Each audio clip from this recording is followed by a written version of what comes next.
Halo semua, jumpa lagi bersama saya Evrilia Damayanti. Nah, bagaimana kabarnya? Saya harap semoga sehat selalu ya.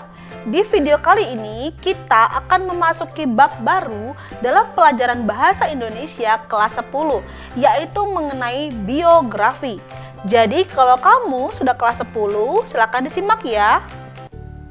Secara etimologi kata, biografi berasal dari bahasa Yunani, yaitu bios dan grapin. Bios artinya hidup, sedangkan grapin artinya tulisan. Jadi kalau kita kombinasikan menjadi sebuah tulisan yang berisi mengenai kehidupan seorang tokoh. Nah, kalau kita berbicara tentang biografi, berarti kita harus mengenali juga tentang autobiografi. Apa sih Bu arti autobiografi? Biografi dan autobiografi adalah dua sisi yang memiliki perbedaan. Nah, adapun perbedaan keduanya yaitu kalau biografi adalah riwayat hidup seorang tokoh yang ditulis oleh orang lain. Sedangkan autobiografi adalah riwayat hidup seorang tokoh yang ditulis oleh tokoh yang bersangkutan. Nah, itulah pengertian antara biografi dan autobiografi. Seperti yang saya sampaikan di pengertian, bahwasannya di dalam biografi kita akan mengangkat tentang riwayat hidup seorang tokoh. Nah, tokoh seperti apa sih, Bu? Tokoh yang dimaksud di dalam biografi di sini adalah tokoh yang berpengaruh positif terhadap kehidupan kita, seperti idola, seperti pendiri, atau seperti pebisnis dan tokoh-tokoh lainnya. Yang intinya dia membawa pengaruh positif ke dalam kehidupan kita. Nah, berbicara tentang biografi, tujuan dari pembelajaran ini adalah untuk memotivasi kita dalam meneladani sikap maupun sifat yang berada di dalam tokoh biografi tersebut. Contohnya seperti apa? B.J. Habibie misalnya, R.A. Kartini. Nah, itu merupakan tokoh-tokoh yang berpengaruh positif terhadap kehidupan kita. Yang intinya kita bisa termotivasi dengan adanya karya ataupun pencapaian dari tokoh-tokoh tersebut. Ketika kita membuat sebuah biografi, ada hal-hal yang biasanya terdapat di dalam biografi.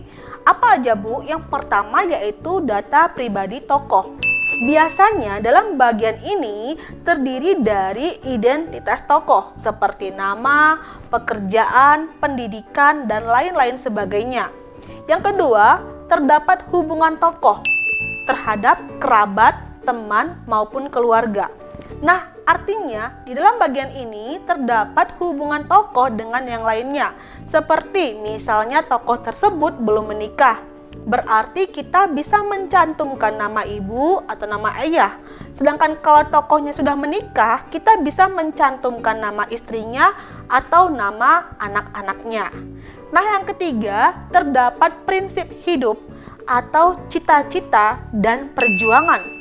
Di sini kita bisa mencantumkan apa sih prinsip hidup yang terdapat di dalam tokoh.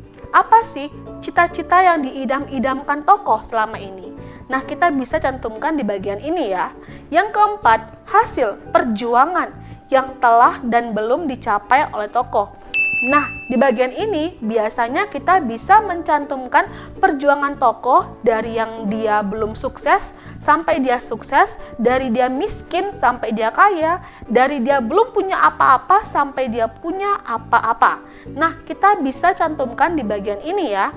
Nah, bagian yang terakhir, yang kelima, yaitu karya atau prestasi yang pernah dicapai atau dikenang hingga saat ini.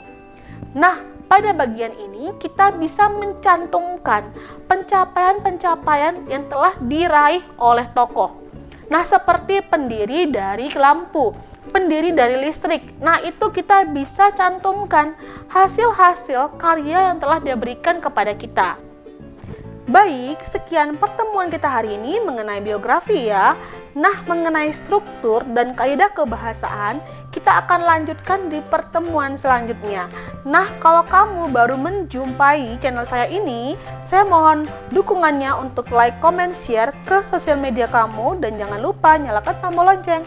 Terima kasih.